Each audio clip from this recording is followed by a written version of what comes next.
Welcome to my channel. Magandang gabi ho kasi gabi na ho ngayon. True Life in God. October 26, 1987.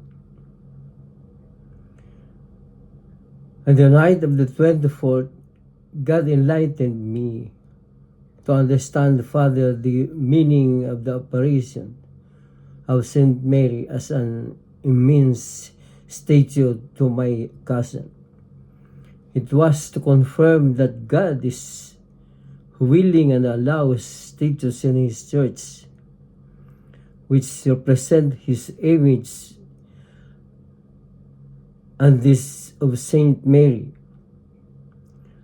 Then in the night of the 25th, God enlightened me again and made me understand that He agrees and allows us to decorate the churches in image representing Him, photos, painting, and etc.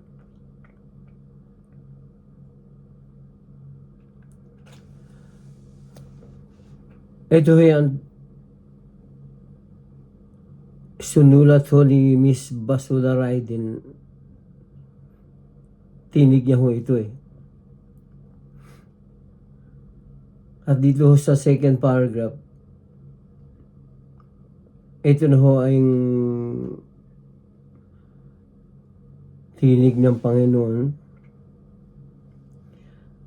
I allow my church to bear my image. Do not strip my body. Adorn me. Embellish me. Leave it as it is. Listen, Bazola. I am the church. Trust me. Beloved, I am Yahweh, right daughter. O creation, I have not raised saints and prophets to warn you of the end of times, the end of times. So,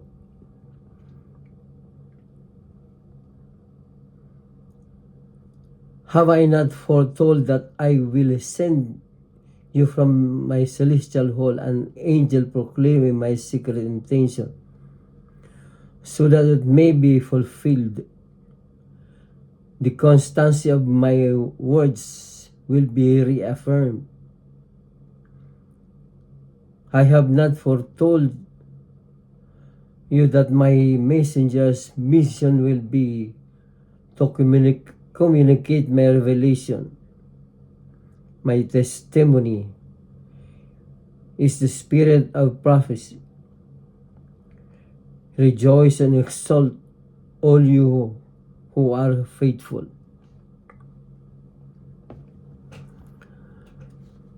To me, woe for the unfaithful, for my word will come upon them like a sword, striking them, destroying all their false wisdom. Wisdom which inspired my creation to fall into Satan's nets, transforming my lambs into godless, fearless, immoral people.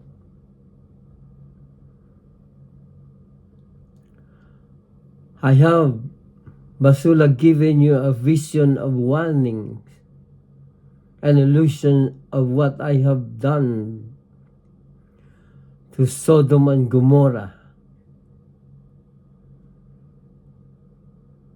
And let them take heed of my warning. For I, the Lord, have foretold my creation that unless they repent and accept me as their creator, my sword will strike them.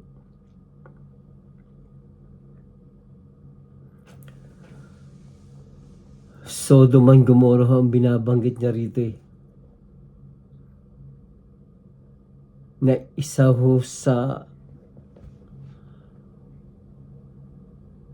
mga henerasyon na hindi niya napatawad ng kanilang kasalanan na katulad ho na nangyari doon sa panahon ni Amang Noah. Bali, dalawang henerasyon na hindi napatawad ng Panginoon Diyos dahil sa matinding kasalanan.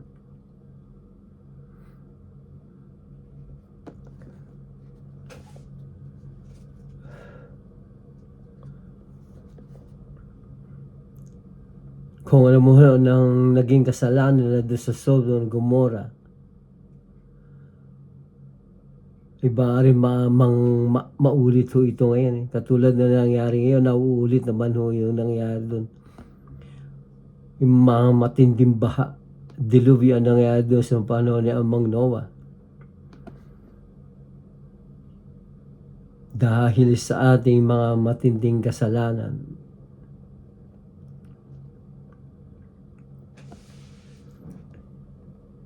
It is out of my boundless mercy that I descend on earth to warn you.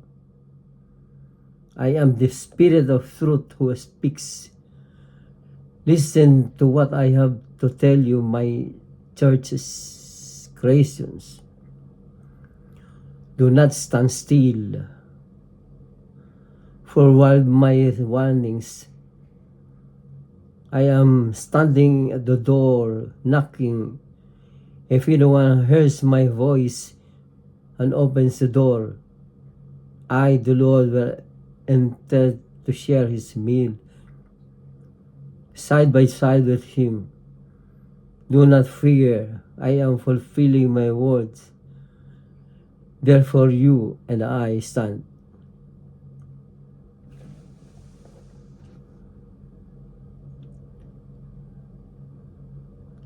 Do not stand still.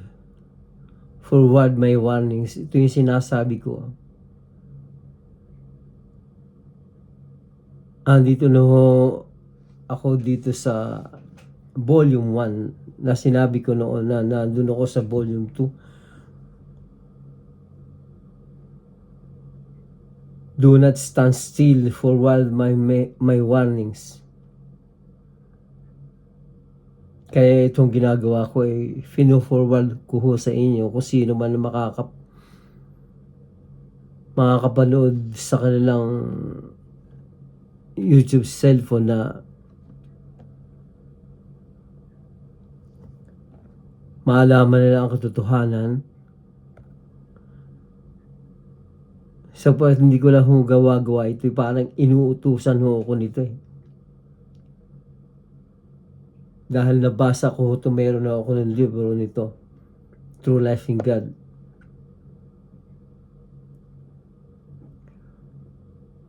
At ang sagot ni Miss Basula Raiden, Lord, are you maybe hinting to me personally to forward your warnings?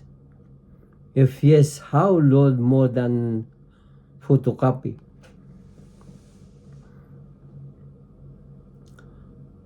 All I ask from you is love. Let me engrave on you. I have already selected those who are to forward my message. Come, I am with you. Feel me. Feel my presence. Yes, love me. I love you, Jesus. Teach me to love you just like you want us to love you. I am.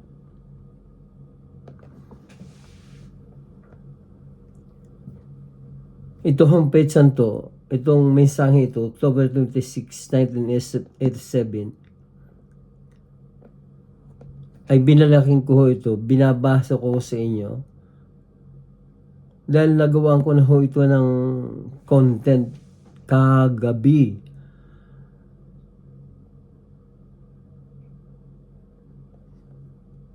Inano ko ho ito yung parang ginawang ko siya ng pelikula eh. Makikita nyo na ho doon sa inyong cellphone. Mababasa nyo ho. At sigurado naman kasi matagal ko hong i-focus yung aking cellphone dito sa petsang ito para mabasa nyo ng lahat ang sinasabi ko ay totoo at hindi ho kasinungalingan, dahil hindi naman ho sa akin ang salitan to.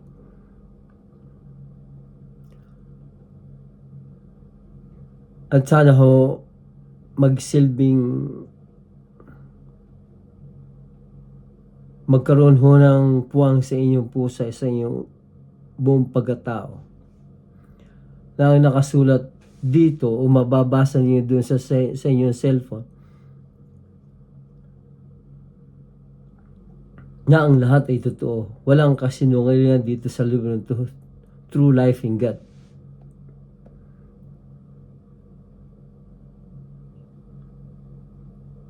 At binabasa ko na sa inyo ngayon to, upang maging maliwanag sa inyo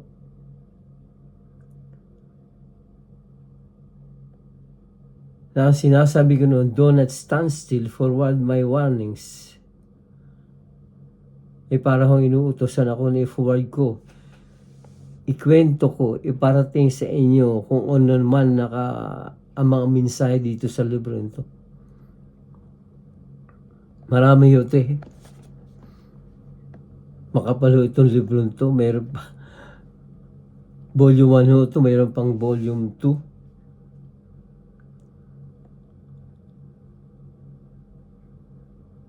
At sana ho magkaroon ng puwang sa inyong puso.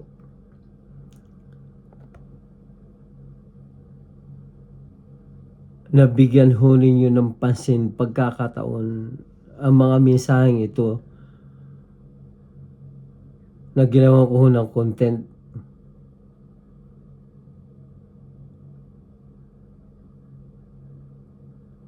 Sapagkat mahalaga na ho ito eh.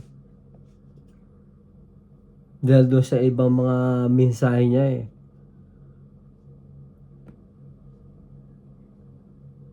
Sabi niya ho, na ang kanyang pagbabalik ay malapit na. Hindi na ho mauawat yun eh.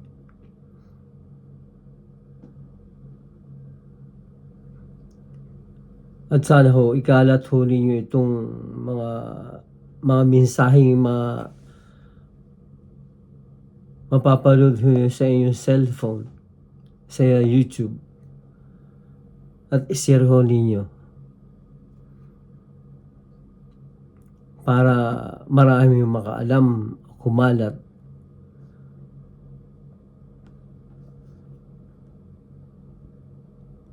at magsilbing inspirasyon ho. Hindi ho para magalit kayo o kainisan ho ninyo.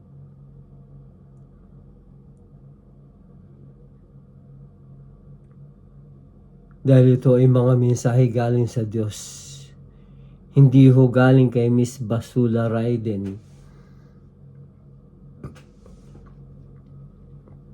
At ang mayak daw ho nitong libro nito